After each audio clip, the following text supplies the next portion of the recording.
ডাকে কয়জন সাড়া দেই? না যুবক দৌড়ায়, না বৃদ্ধ দৌড়ায়, না দাড়ি দৌড়ায়, না পুরুষ দৌড়ায়, না হাটওয়ালারা ছুটতে থাকে, না বাজারওয়ালারা, না অফিসওয়ালারা, না আদালতওয়ালারা, না খেতওয়ালারা, না খামারওয়ালারা, না রুটওয়ালারা, না ঘাটওয়ালারা, হায় না ঘরওয়ালা, না বাড়িওয়ালা, না মেইলওয়ালা, না ফ্যাক্টরিওয়ালা। আল্লাহ ডাকতে থাকে, কয়জন দৌড়ায়?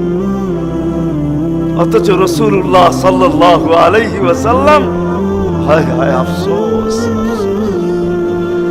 যার জীবনের সবচেয়ে বড় বৈশিষ্ট্য ছিল নামাজ। এই জন্যই কোন এক সময় বলছিলেন বড় দুঃখ কইরা, সওবান ওই দিন কিরকম হবে, দুঃখ করে বলছে, দুঃখ চোখে পানি নিয়ে বলতেছে, ওই দিন কেমন হবে, সওবান ওই দিন কেমন হবে? বলছে কোন দিন?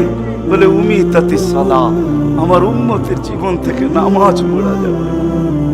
ওই দিন কেমন হবে?